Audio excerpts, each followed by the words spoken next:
Here is, and we spoke about this last week. I want to play this. This is my Congressman, John Faso. He's considered pretty difficult to beat. He's up in New York's 19th. He ran against Zephyr Teachout. He beat Zephyr Teachout. He did have more money than she did. Not a mass. I don't know if she was outspent. Probably like not quite 2-1, but he had millions of dollars of Mercer money in there. He also had a lot of ties there. His wife grew up in that district. In fact, here is apparently one of her former students, or she was the nurse at the school. And here he is with an exchange with one of his constituents. I grew up right down the road. What's your name? Hi. Oh, you're... I went to school with your kids. Your wife was our school nurse. Yeah, she still is. Awesome. No longer my school nurse though. Yeah. You're more than 18. I am. Yeah. I have a brain tumor. Yeah. And a spinal condition. And when I was first diagnosed, I was kicked off my insurance because pre-existing conditions were out. Yeah. And saying I support this is not good enough. I need you as a human being to say, I promise that we will not take this away from you. I can tell you that. Until I promise. It needs to be kept. It's so important, Professor. It's so important. I need you to take care of this. We elect you to take care of us. I totally understand. Yes. All right. No 18-month delay. No delay. That was a very sweet reaction by Faso. Yeah, but there's something interesting you notice in his face after he does that, because he's like, seemed like the right thing to do in the moment, but I've definitely just lied to this woman. Right.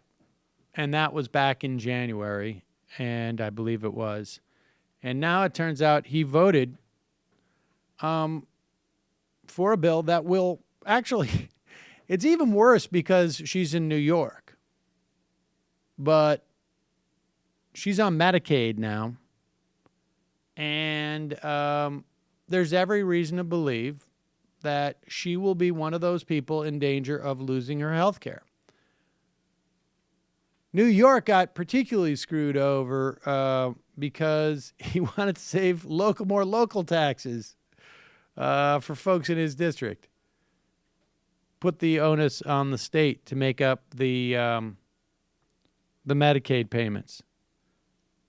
So there's John Faso. Now, John Faso lies to one of his constituents on video who has a brain tumor, who's now on Medicaid. People really need to take that in. I mean, you got Labrador, who, as you say, he might actually be stupid enough to believe what he said, and he's an extremist.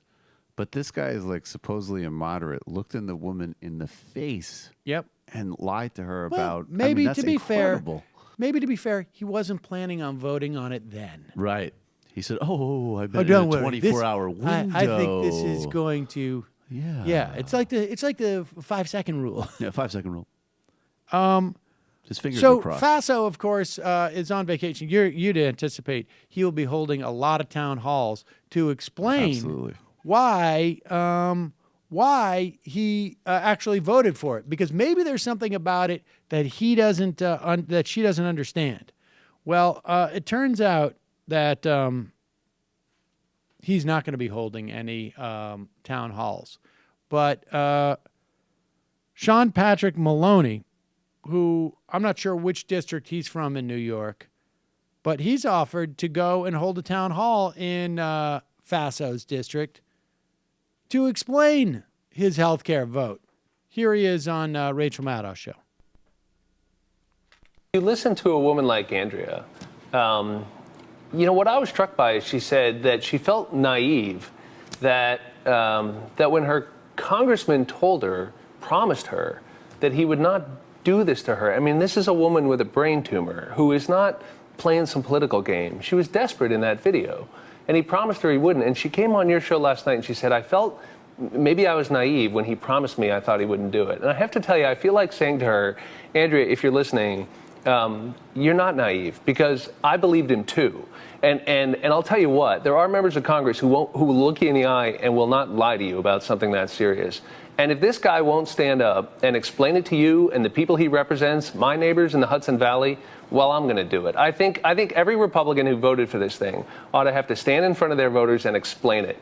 And if it takes a Democrat to go in and do it for him for a while, I'll explain what's in this bill. And if he doesn't like it, he should stand up and explain it himself. I mean, I think we ought to get on offense on this. And maybe a Democrat ought to go into every district where a Republican who supported Trump care won't hold a town hall meeting and do it for him. You know, sit in that chair and say, I'll stand here and answer your questions until your own congressman starts doing his job.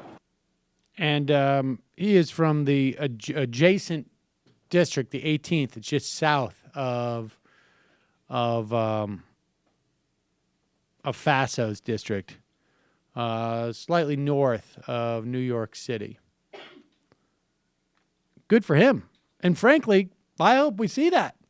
I hope we see Democrats going into every single one of those Republican districts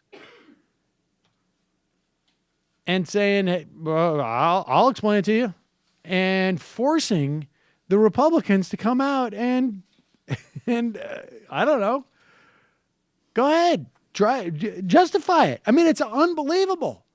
Yeah, but this is another great part of when you see, like, guys like Labrador will come out and be like, yeah, it's a lie. It's fucking bullshit. I don't think he's coming back that out you again. need health care. But, like, people like Faso are like, whew, all right, just lie to a woman with a brain tumor. I think I'm going to want to lay low on this. Yes. I'm also not quite dumb enough to think that not having health care somehow doesn't impact your health. Right.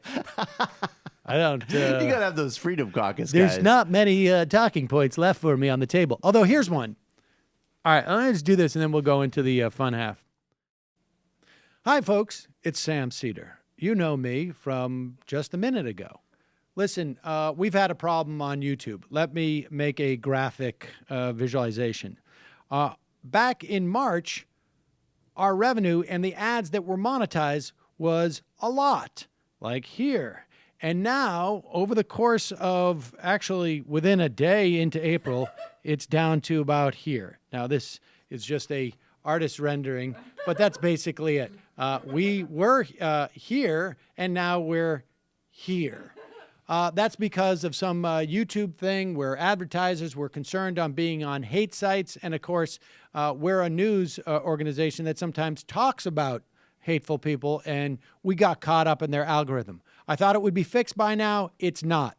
We need your help to keep giving you free content on YouTube. We don't have the advertiser support that we had even back, here. So we're looking for your help. Go to our Patreon site, give a couple of bucks. Literally, you could give a couple, and it would be very helpful. Head over there. Here's the link right here or down there. It's somewhere around here. Find it and go help us out. Thanks so much. Enjoy the rest of the show.